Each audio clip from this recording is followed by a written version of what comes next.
네, 한 사람이나 한 가정이 예수 믿고 구원받거나 또 교회를 나가면서 놀랍게 변화되는 것은 어떻게 보면은 우연이거나 인간들 자신의 결정처럼 보이지만 실상은 하나님의 개입과 인도하심 속에서 이루어지는 하나님의 섭리라고 하는 것을 우리는 성경 속의 많은 신뢰들을 통해서 발견할 수가 있고, 또한 지난 2000년 기독교 역사 속에서 수천 명의 신앙 간증들을 통해서 우리는 알 수가 있습니다.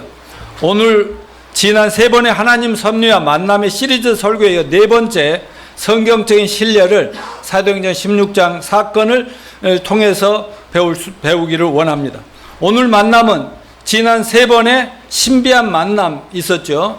그 만남을 통해서 복음 전하고 예수 믿고 막 기쁘게 돌아가고, 이것과 차원이 다른 매우 기가 막히고 결코 이런 일을 겪고 싶지 않은 처절한 만남인데, 하나님은 언제나 평안한 가운데서만 하나님의 뜻과 계획을 이루는 분이 아니시라는 사실을 우리에게 알게 하십니다. 가끔은 우리가 상상하기도 싫은 고통과 고난과 시련과 억울함 속에서 하나님의 역사를 이루시는 경우가 있음을 오늘 본문에서 발견할 수가 있습니다. 아울러 고난 속에 하나님 놀라운 기적과 놀라운 축복들을 체험할 수 있음을 생각할 때 오늘 설교 말씀을 통해서도 큰 은혜와 축복을 받으시길 축원합니다. 이 만남은 예수님의 제자인 사도 바울과 바울이 투옥된 감옥의 간수인 교도관과의 깜방 내에서의 만남입니다. 자, 먼저 사도 바울이 누구인가를 좀 먼저 보죠. 여러분 잘 아시지만 신약 성경 27권 중 거의 절반 이상을 기록함으로 인류 역사의 물줄기를 바꾸는 예수님의 위대한 제자 사도 바울은 본래 예수님을 대적하고 반대하던 유대교 젊은 지도자였습니다. 예수 믿는 자를 심하게 박해하고 핍박하던 그런 사람입니다.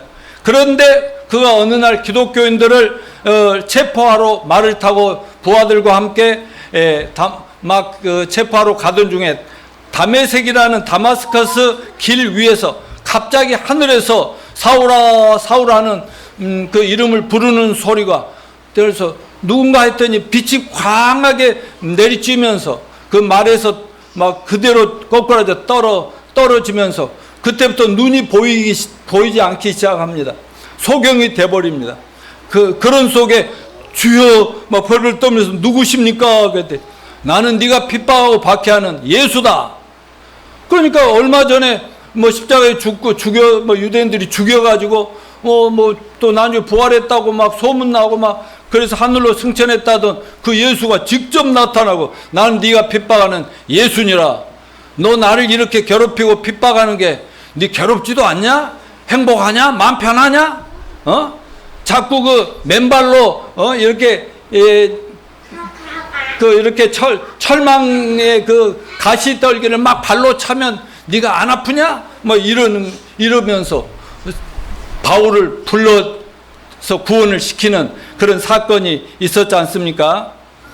그렇게 어느 날 갑자기 예수님을 개인적으로 만나 부름받은 바울은 그날 이후로 예수님의 제자가 돼서 모든 것을 다 버리고 내려놓고 자기가 만난 예수님과 예수님의 십자가 죽으심과 부활의 복음을 예루살렘 온 유대 사마리 땅끝까지 열심히 마지막 목숨이 다하는 데까지 전하던 세계 선교사가 된 것입니다.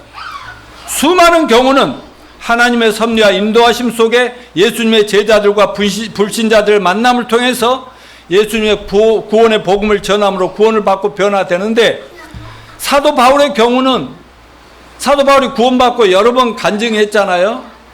나는 이런 인간이었는데 이렇게 해서 예수 만나서 이렇게 내가 변화받았다고 고백하지. 워낙 누구 말을 잘 듣지 않을 만큼 하나님의 율법에 비춰 십계명도 완전히 지키고 11조도 드리고 철저하게 주일 성수도 하는 그러한 안식일도 지키는 그런 유대인 총망받는 지도자고, 집안도 아주 정말 높은 집안에 아주 잘 사는 상류층의 그런 사람이었습니다. 그러니까 그런데 막 갑자기 목수의 아들이라는 인간이 나타나서 사람들이 몰려들고 막 예수가 하나님이라고 하면서 이러니까 유대교 진교 지도자들이 예수님 잡아 죽였잖아요. 그러니까 사도 사울은 확신을 가지고 예수 믿는다, 다 때려잡는 것이 자기가 하나님을 위해 일한 일이라고 생각하면서 이렇게 적대적으로 살던 사람들. 그래서 그런지 사울을 누구보다 잘 아시는 하나님께서 정말 이놈은 좋은 말로 해서는 절대로 회개하지 않고 구원 안 받을 것 같으니까 그렇게 갑자기 예수님이 직접 등장하셔. 사람을 통해서 보내면 말 게임이 안 되니까 그냥 직접 나타나서 그냥 때려잡아서 불러서 그날부터 이제 제자로 삶을 살게 하셨던 거 아니겠습니까? 아마 그는 이런 정도가 아니면 절대로 회개하고 예수 믿을 인간이 아님을 하나님이 아셨기 때문에 이런 식으로 큰 고통 속에서 그를 구원하셨던 것입니다. 아무튼 사울은 극적으로 예수님을 개인적으로 만나 부름받고 역사상 가장 위대한 하나님의 종인 사도 바울이 된 것입니다. 자, 오늘 본문의 핵심 내용은 그 사도 바울이 동역자인 사울과 해외 선교를 다니던 중에 어느 날 빌립보라고 하는 지역에 가서 선교를 전혀 예수를 알지 못하는 그 로마 제국의 통치하에 있는 빌립보에 가서 복음을 전하러 갔는데 어느 날 길거리에서 귀신 들린 불쌍한 여자 점쟁이가 나타났고 사도 바울을 보면서 지극히 높은 하나님의 종들이 나타났고 말하자면 귀신 들리니까 알아보는 거예요. 근데 그것을 계속 쫓아다니면서 막 이러니까 막 너무 사도 바울도 막 괴로웠던 것입니다. 그래서 갑자기 며칠 만에 그 여자를 대놓고 예수 이름을 명하는데 귀신아 나라 하니까 막 즉석에서 귀신이 떠나버리니까 여자가 갑자기 점잖아지고 정상적으로 돌아오는 사건이 있었습니다.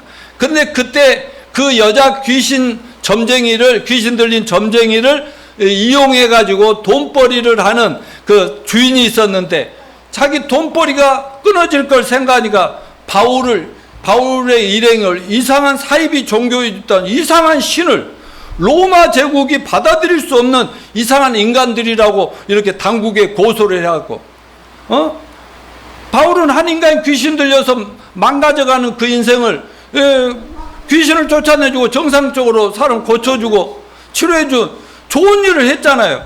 그럼에도 불구하고 당국에 끌려가가지고 고문을 당하고 매를 맞고 나중에 깜빵에 그 당시에 깜빵은 뭐 산속에 동굴 속에다가 거기다가 막 철창을 해가지고 하는 그곳에 갇혀서 이제 거기서 쇠사슬에 묶여서 이렇게 갇히게 된 거 아닙니까? 그런데 온 몸이 피투성이간 상태로 감옥에서 하나님을 밤중에 막 밤새도록 하나님을 찬양하는 거예요. 그러자 하나님께서 천사를 보내가지고 바알과 시일라의 쇠사슬을 풀어버리고 막아놓은 문을 다 깨뜨려버리고 감옥문을 열어버림으로 바알과 시일라는 언제든지 깜빵을 떠날 수 있는 그런 자유로운 몸이 된 것입니다. 갑자기 우리 장로님은 깜빵이라니까 그런 말 쓰지 말자고 하는데 감옥인데 감옥에 감옥도 안 돼. 요즘 교도소라고 그래. 사람 만드는 거. 아니요. 깜빵에 들어가 더 못돼갖고 나오는 것인데. 아무튼 깜빵에 기적이 일어났어요. 갑자기 깜빵에 지진이 일어나고 죄수들의 탈옥을 알고 난 교도관이 자기는 이제 죽었구나 싶어서 칼을 빼가지고 자결을 하려고 할 때에 바울이 뭐라고 그래요? 여보시오, 우리는 도망가지 않았으니 자살을 그만두시오. 그랬으니까 그랬더니 교도관이 너무 놀래가지고 물론 이제 교도소의 그 죄수들이 문이 열렸다고 해서 죽으려는 게 아니라 막 지진같이 일어나고 그러니까 얼마나 무서웠겠어요. 막 신의 저주가 내린 것 같고 그래가지고 그랬더니 아니 도대체 당신들은 누구요? 그 찬양에서 뭐 예수란 말은 뭐요? 당신들 뭘 전하는 사람들요? 막 그러면서 이렇게 무릎 꿇고 어떻게 해야 나 같은 죄인도 구원을 받을 수 있습니까? 그러면서 그래서 바울이 그 틈을 놓치겠어요?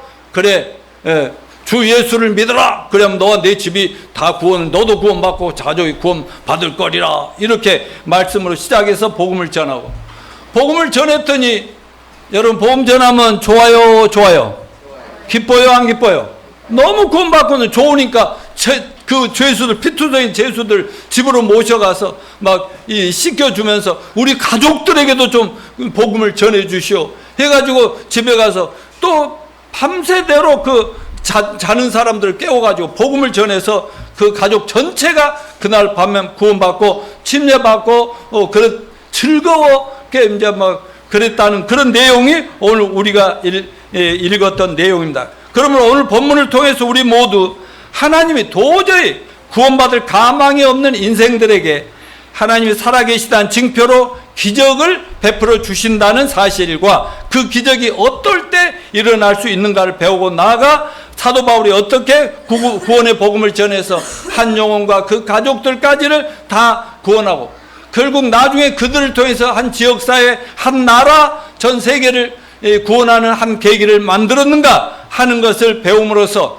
금년 이제 남은 몇 개월 동안 또 아니 평생토록 여러분도 사도 바울같이 귀하게 쓰임받는 제자들이 되시기를 축원합니다. 자, 오늘 본문 만남을 통해서 배울 영적 교훈은 먼저 사도 바울이 감방에 간 사도 바울을 통해서 이루어진 하나님의 역사를 통해서 먼저 배우고 그 다음에 그 교도소의 교도관과 그 가족들을 통해서 구원을 통해서 또 영적인 교훈을 배우도록 하겠습니다. 첫째로 하나님은 신자들의 고난과 시련을 통해서 만남의 기회로 삼는다 했습니다. 자, 오늘 아까 읽었던 사도행전 16장 16절 24절 다시 한번 읽을까요? 시작. 우리가 기도하는 곳에 가다가 점치는 귀신 들린 여종 하나를 만나니 점으로 그 주인들의 큰 이익을 주는 자라. 그가 바울과 우리를 따라와 소리질러 이르되 이 사람들은 지극히 높은 하나님의 종으로서 구원의 길을 너에게 전하는 자라 하며 이같이 여러 날 하는지라. 바울이 심히 괴로워하여 돌이켜 그 귀신에게 이르되 예수 그리스도의 이름으로 내가 내게 명하노니 그에게서 나오라니 귀신이 즉시 나오니라. 여종의 주인들은 자기 수익의 소망이 끊어진 걸 보고 바울과 실라를 붙잡아 장토로 관리들에 끌어갔다가 상관들 앞에 데리고 가서 말하되 이 사람들이 유대인인데 우리 성을 심히 요란하게 하여 로마 사람이 우리가 받지도 못하고 행하지도 못할 풍속을 전한다 하거늘 무리가 일제 일어나 고발하니 상관들은 옷을 찢어 벗기고 매로 치라 하여 마지 친회 옥에 가두고 간수에게 명하여 든든히 지키라니 그가 이러한 명령을 받아 그들을 깊은 옥에 가두고 그 발을 착고에 든든히 채웠더니. 자, 바울과 교도관의 만남은 교도관의 가족을 구원케 한 하나님의 섭리인 것을 이제 이 말씀을 통해서 배울 수가 있는데, 우리가 방금 읽은 16장 19절 24절 말씀을 보니까 예수님의 제자들인 바울과 실라가 갑자기 죄수가 되어서 끌려가 고문을 당하고 깜빵에 사사제에 갇힌 신세가 된 것은 매우 비극적이고 불행한 만남이지만 결과를 보면은 하나님께서 교도관의 가족을 구원하여 유럽의 첫 교회인 빌립보 교회를 세우는 데 활용하고자 한 놀라운 계획과 섭리라는 것을 우리가 발견할 수 있습니다.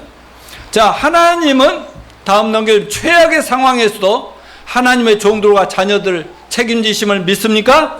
아까 서론에서 잠깐 소개했지만 간단히 요약하면 하나님의 종들인 사도 바울과 실라가 잘못이라고는 하나도 한 것이 없고 법을 어긴 것도 없고 그저 귀신 들린 사람 살려주고 좋은 일 한 죄밖에 없습니다. 그런데 그것 때문에 깜빵에 간다. 상상할 수도 없는 일이죠. 물론 사도 바울은 그동안 예수 믿고 구원받고 변화되니까 막 가족들에게서도 또 유대인들에게서도 막 이상한 사람이라고 이단한데 빠졌다고 공격을 당하고 많은 고난을 겪어서 이런 건 문제도 아닐 수 있지만은 아무튼 없는 죄를 만들어서 막 이렇게 정보부 같은 데서 깜빵에 넣었습니다. 그런데 오늘 본문에 보면 깜빵 안에서 뭐가 일어났어요? 기적이 일어났어요. 감옥문이 열리고 묶인 쇠사슬이 풀어지면서 바울과 실라 얼마든지 탈출하고 자유롭게 될 수 있는 기적이 일어난 것입니다. 이것은 하나님 뜻대로 고난과 시련 속에서도 하나님 인도하심과 뜻에 순종하는 종들과 자녀들에게 자녀들은 주님께서 끝까지 책임지시고 보호하시고 하나님의 놀라운 능력을 체험하게 하신다는 것을 보여주는 귀한 메시지입니다. 어떻게 이런 놀라운 일이, 기적이 일어날까요? 16장 24절 26절 같이 읽어볼까요? 그가 이러한 명령을 받아 그들을 깊은 옥에 가도 그 발을 착고에 든든히 채웠더니 한밤중에 바울과 실라가 기도하고 하나님을 찬송하며 죄수들이 듣더라. 이에 갑자기 큰 지진이 나서 옥토가 움직이고 문이 곧 다 열리며 모든 사람의 맨 것이 다 벗어진지라. 예, 어떨 때 감옥이 열린 기적이 일어났다고요? 피투성이가 돼가지고 앞으로 나갈 수 있을지 없을지, 여기서 죽을지도 모르는 바울과 실라가 밤새내 그냥 조용히 잠잘지도 모르고 기도하고 하나님을 찬송했을 때 온 그 감방 안에, 그 교도소 안에 사람 죄수들이 다 들을 정도로 그런 찬양을 하고 외쳤을 때 기적이 일어났습니다. 만약 저나 여러분이 이런 자리에 섰다면 무엇을 할 수 있었겠습니까?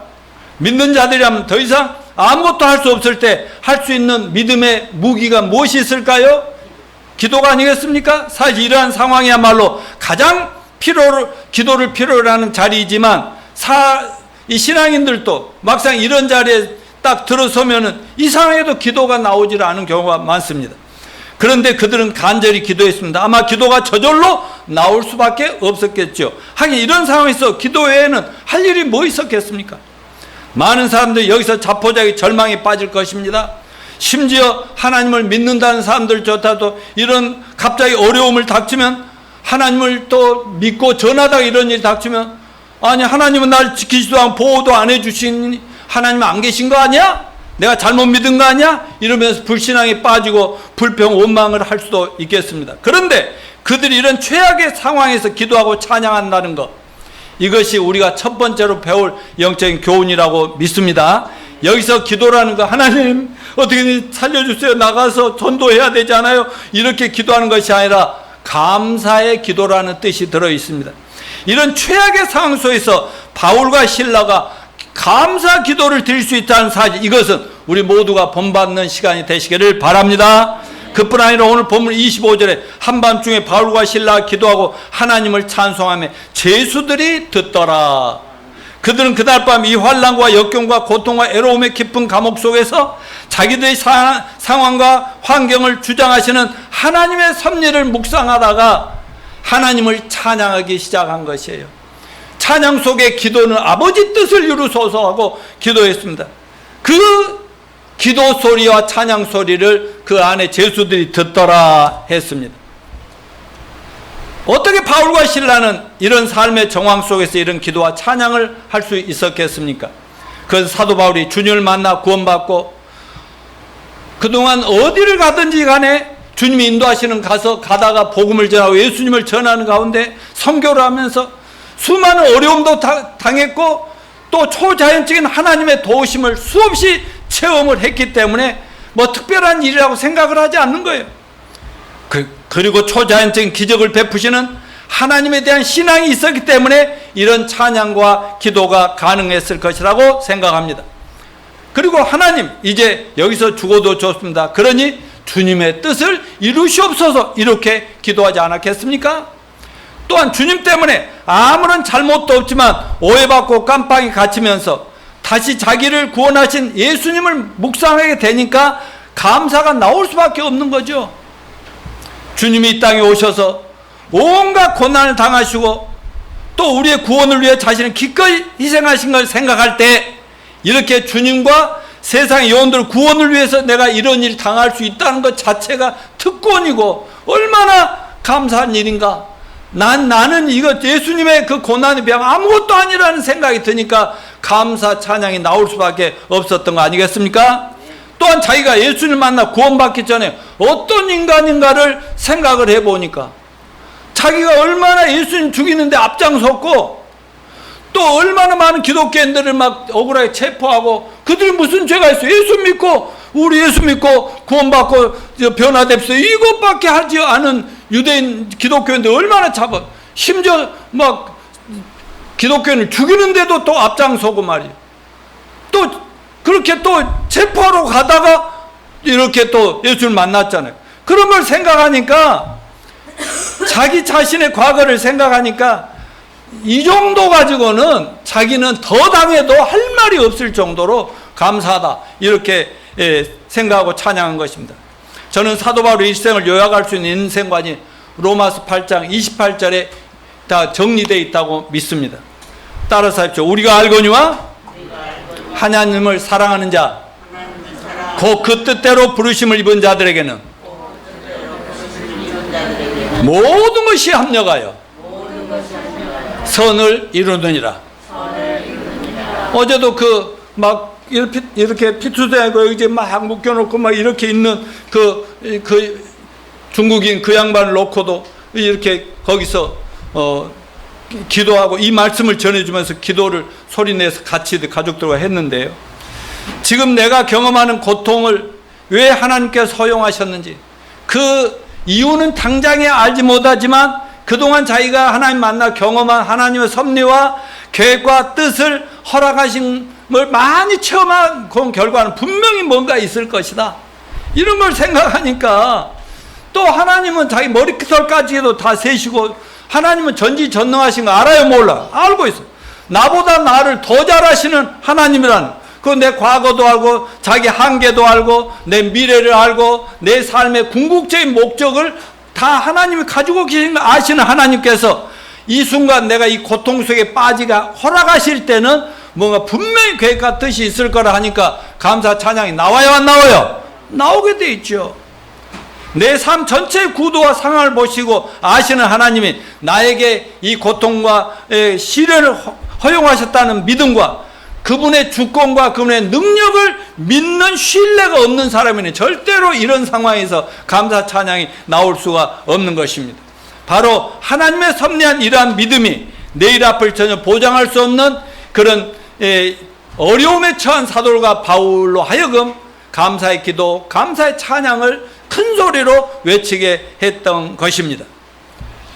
우리는 지난 3년 가까이 전 세계적으로 유행하는 코로나 전염병으로 수많은 사람이 죽어 병들어 고통하는 것을 보면서 두렵지 않고 불안하지 않는 사람이 없습니다.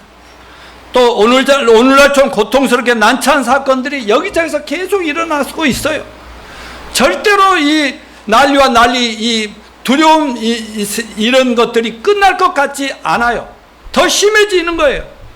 이제 무더위가 이번 주 물러가겠지만은 또 얼마나 또 강한 추위가 오면서 역사적인 추위다, 겨울이다, 뭐 이렇게 여기저기 사람들 죽었다, 막 난리가 칠 거 아닙니까? 또 우리 개인적으로도 가정적으로도 다 이런저런 어려움들을 다 겪고 있지 않습니까? 이럴 때 사도 바울과 실라의 이런 믿음이 저희 모두에 필요한 걸 믿읍시다. 자, 빌리 그레함 목사님 아시죠? 우리 침례교 세계적인 부흥사입니다. 그분과 평생을 함께, 그분을 따르면서 함께하는 동역자 젊은 목사가 있었습니다. 빌리 그레함 목사님도 인간이니까 사역하면서 목회하면서 살다 보니까 왜 황당하고 어렵고 억울하고 속상한 일을 당하지 않았겠습니까? 그런데 옆에서 가만히 평생 따라다니면서 지켜보니까 아무리 어려운 일을 당해도 이분은 그렇게 크게 당황하거나 흔들리지 않는 일관성 있는 침착한 모습을 보이고 내적인 평화를 잃지 않는 것을 옆에서 발견했어요. 그것이 너무 인상적이어가지고 하루는 빌리 그레함 목사님에게 이런 질문을 합니다. 목사님 안에 있는 흔들림 없는 고요함의 이유를 저에게도 좀 얘기해 주실 수 있으십니까? 어떻게 이런저런 사건을 만나고도 그렇게 평안을, 그렇게 평상심을 유지하십니까? 그랬습니다. 이때 빌리 그레함 목사님이 이런 재미있는 대답을 했습니다. 글쎄요, 내가 그런 사람인지는 잘 모르겠는데 내가 삶의 모든 상황 속에서 마음의 평안을 잃지 않고 평정심을 잃지 않고 살 수 있는 한 가지 비밀이 있는데 그것은 뭐냐 하면 바로 성경의 맨 마지막 끝장을 내가 믿고 있기 때문입니다 라고 말했어요. 여러분, 성경은 창세기로 시작해서 요한계시로 끝나잖아요. 그럼 창세기는 이 인류 역사가 어떻게 시작했는가? 계시록은 인류 역사가 어떻게 끝장나고 새하늘과 새 땅, 새 예루살렘, 믿는 자들을 위한 영원한 세상이 완성되는가, 이런 것을 다 보여주잖아요. 그런데 제일 마지막 장은 창세기 계시록 22장이잖아요. 근데 22장을 믿는다는 거예요. 그러면 여러분 21장과 22장은 새하늘과 새 땅, 새 예루살렘 성에 대한 얘기입니다. 자기는 그걸 믿는다는 거예요. 여기 보면은 여러분 예수님이 이 땅에 오셔서 교회를 시작하고 교회가 완성되면 하늘로 휴거되지요. 그러고 나면 7년 대환란이 시작됩니다. 그러다가 예수님의 지상 재림이 되면 천년왕국이 잠깐 있고, 천년왕국이 끝나면 백보자 심판, 모든 사람 지옥의 심판에 버리는 신고, 그 다음에 이 우주와 자연 만물과 지금 이 세상이 전부 다 없애버리고 새하늘과 새 땅, 새 예루살렘 성, 그 계시록 21장, 22장인데 자기는 그걸 믿는다는 거예요. 그러니까 자기가 예수님을 만나 하나님을 믿으면서 어떤 일을 당해도, 당장에 내가 죽음을 당하고 순교를 당한다 해도 나는 이미 새하늘과 새 땅, 새 예루살렘 성에서 하나님과 더불어 형제자매가 영원한 완성된 세상에 살 것을 믿으니까 그렇게 요란을 피울 이유가 없다는 그런 얘기를 이렇게 해준 거 아니겠습니까? 그러면서 하나님은 내가 오늘 당하고 있는 모욕과 고통과 역경과 궁핍까지도 합력하여 마침내 내 삶 속에 놀라운 하나님의 계획과 섭리와 선을 이루신다는 걸 내가 믿기 때문입니다. 이렇게 대답을 하는 겁니다. 사랑하는 형제 자매 여러분, 여러분은 이런 최악의 상황이 닥친다 할지라도 사도 바울과 실라처럼 구원받고 영생한테 당장 죽어도 예수님께서 우리를 위해서 예비하신 새하늘과 새 땅, 새 예루살렘에 들어가실 걸 믿으십니까? 그리고 우리 몸도 예수님 몸처럼 완전 부활해서 영생 복락을 누릴 걸 믿습니까? 그렇게 저는, 여러분은 그런 믿음이 있다고 저는 믿습니다. 자, 첫 번째 이제 사도 바울에 대해서 봤는데, 이번에는 바울과 실라를 깜빵에서 만난 교도 간의 회개와 구원을 한번 살펴보겠습니다. 오늘 본문 16장 27절 28절 시작. 간수가 자다가 깨어 옥문들이 열린 것을 보고 죄수들이 도망한 줄 생각하고 칼을 빼어 자결하려 하거늘.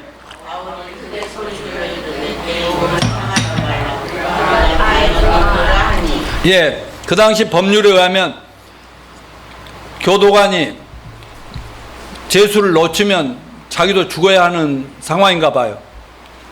그 지진이라고 메인 것이 풀어지자 간수는 겁을 내가지고요 자살을 시도합니다. 그때 바울과 실라가 뭐라고 그랬어요? 우리 도망가지 않았어. 죽지 마시오. 왜? 그 영혼들을 사랑했겠죠. 그 불쌍한 자기가 죄수인데 교도관을 그 이로하고 있는 거예요. 바울과 실라가 감옥에 가둬도 그들 때리고 그들 지키던 간수들의 반응은 어떠했겠습니까? 기적이 일어났다는 사실보다도 도대체 어떻게 이런 상황에서 저 사람들은 찬송하고 기도하고 그것도 이상하고, 그 다음에 또 이렇게 풀어졌으면 도망가면 자기 죽으면 끝나는데 왜 이렇게 도망도 안 가고, 도대체 어떤 사람들이야? 그럼 저들이 말하는 예수는 누구야? 막 이런 궁금증이 생겼지 않겠어요? 그래서 갑자기 선생들아 하면 무릎을 탁 꿇으면서 벌벌 떨면서 그 사도 바울과 죄수들을 막 이렇게 바라보면서 선생들아, 선생님들, 내가 어떻게 해야 구원을 얻겠습니까? 그렇게 물어봅니다. 여러분, 이게 어떤 모습이죠? 죄인이 회개하는 모습이죠? 무릎 꿇었다는 것은 자기가 잘난 척하고 막 이 죄수들 이러던 사람이 무릎 꿇었다는 걸 회개하는 모습이에요. 31절에 사도 바울이 뭐라고 그랬어요? 가로되 주 예수를 믿어라. 그리하면 너와 네 가족이 구원을 얻으리라. 바로 거기서부터 주 예수님과 그분의 복음을 자세히 전해줘서 그 교도관이 구원을 받고, 바로 그 저녁내 찬송했던 그 예수님에 대한 그 소식을 듣고 그가 구원받고 구원을 받았다는 얘기 아니겠습니까? 그러면 사도 바울이 교도관에 복음 전했을 때 어떤 결과가 왔는가? 이 교동아는 먼저 감방에서 예수님을 영접하고 구원의 기쁨이 있었을 거 아니에요? 어서 빨리 가족들에게 전해야 되겠다 해가지고 그 죄수들을 집으로 모셔가가지고 뭐 밤중에 자는 죄수들을 깨워가지고 말이지. 얘들아 일어나라. 나 이분들 아니었으면 나 이 세상에 없을 뻔했는데 이분들 전해주는 말씀 우리가 들어야 우리 모든 가족이 살겠다. 이렇게 하면서 가족 전체에게 복음을 전할 수 있게 해줍니다. 어떻게 해서 이런 결과가 이루어졌습니까? 이 변화의 기적의 비밀은 도대체 무엇일까요? 한 영혼 구원을 위해, 아니 한 가족의 구원을 위해 하나님과 하나님의 종들이 이렇게 동역을 한 거죠. 손을 맞잡고 같이 일을 했어요. 깜빵에 보내셔도 하나님, 얻어 터져도 피투성이 돼도 하나님 감사합니다. 하나님 뜻대로 하옵소서. 이랬더니 또 하나님 거기서 기적을 일으켜 또 만나게 하시고 구원시키게 하시고, 그랬더니 또 가정은 교도소 밖으로 나와서 그 교도가 가정으로 가서 복음을 전하게 하시고, 이게 하나님과 믿는 자들이 손을 맞잡고 동역하는 거, 우리 모두가 그런 인생을 사시기를 바랍니다. 자, 최악의 상황에서 일어난 기적은 교동관뿐만 아니라 모든 죄수들을 깨웠습니다. 25절에 한밤중에 바울과 실라가 기도하고 하나님을 찬송하며 죄수들도 듣더라 그랬어요.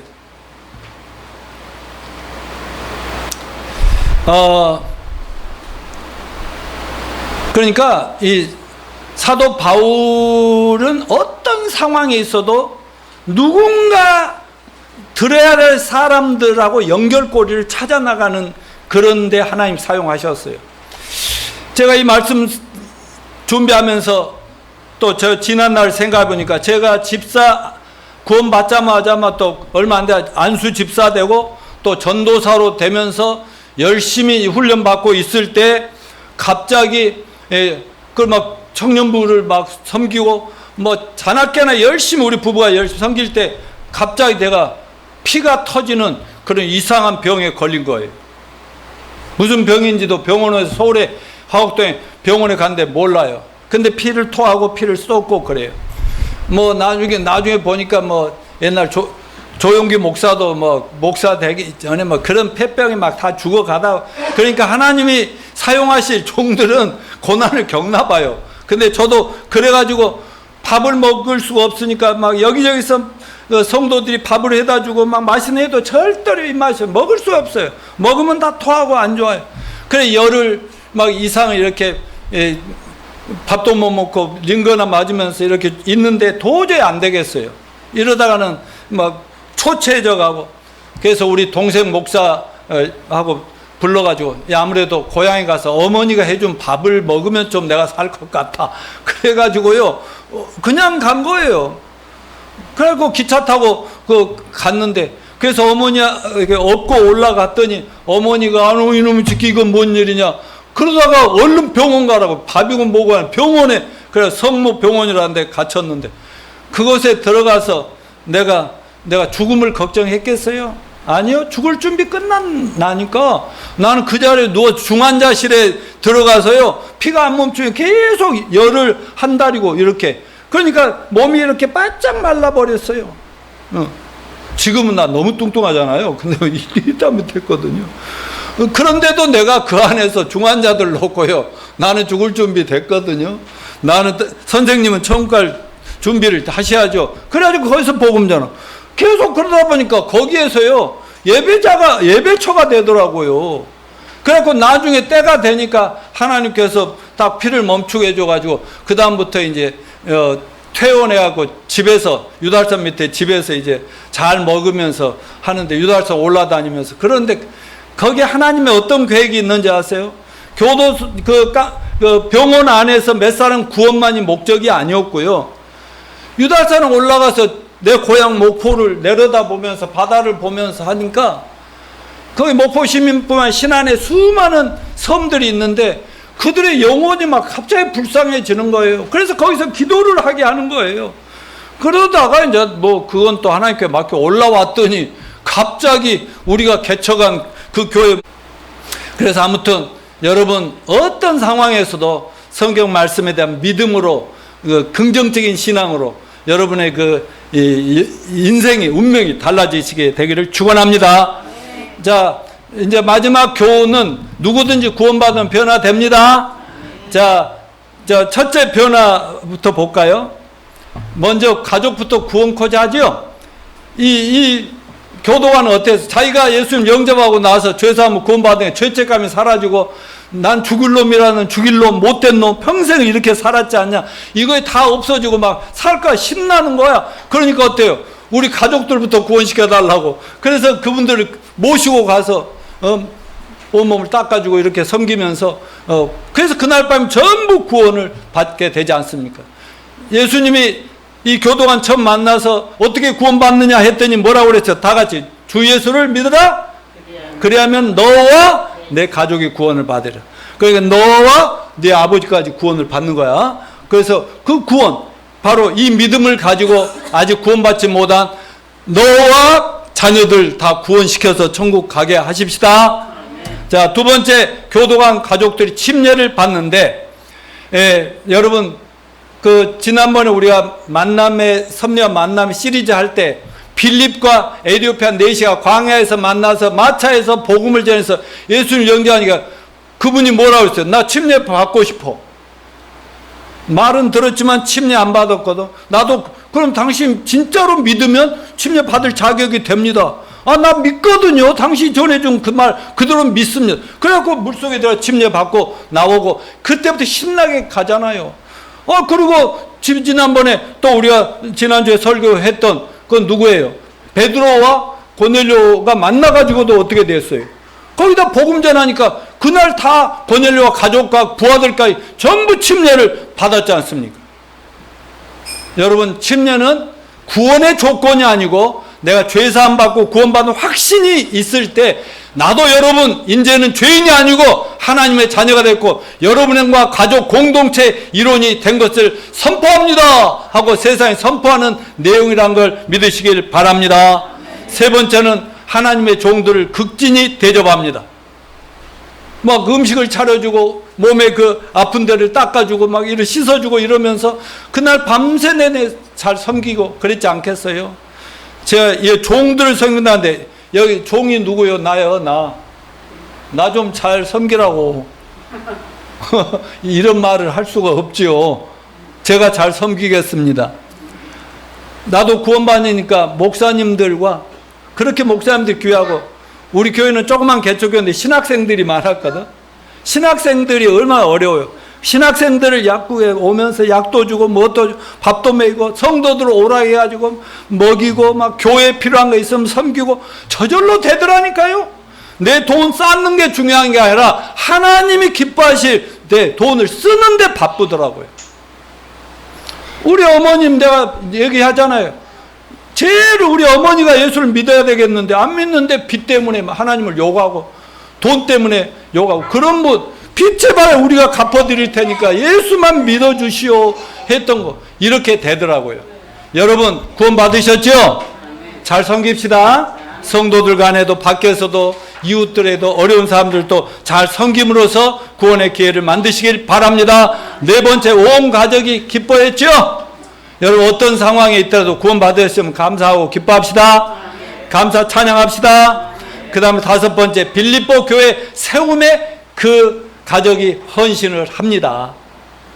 자, 여러분 빌립보 교회는 유럽에 예루살렘이 온 유대 사마리아에서 유럽으로 복음이 전파되고 세계로 뻗어나가는데 유럽의 첫 번째 교회가 빌립보 교회.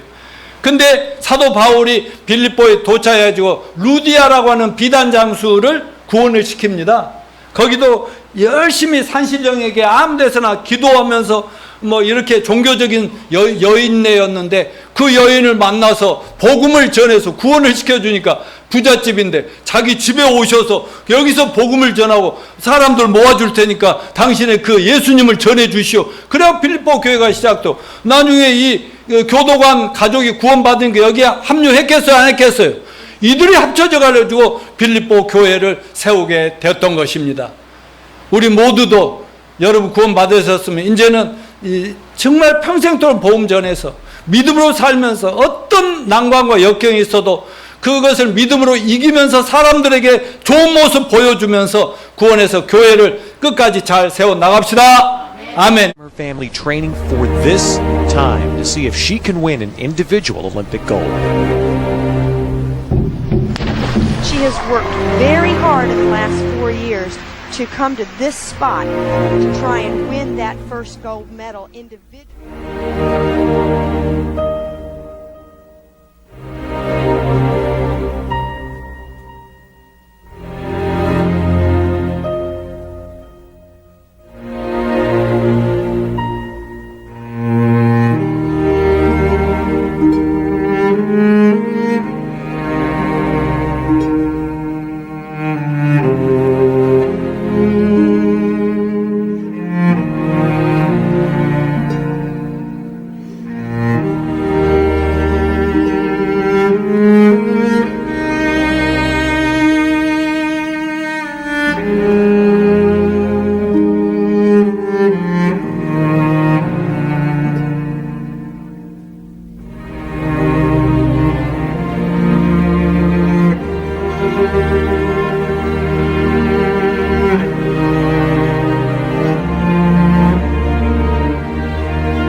Of the last 8 Olympic gold medals awarded in this sport. Well, who would have thunk it? Laura said all along that if she did that fourth round dive for above 7.5 or 8, a back 2.5 somersault with 1/2 twist. She has the high degree of difficulty. She equals the degree of difficulty of the 2 Chinese in this round at 3.0. Is it going to be good enough to get the gold medal? Is it going to be good enough? Laura Wilkinson thinks it might be. She's gone straight in. She made a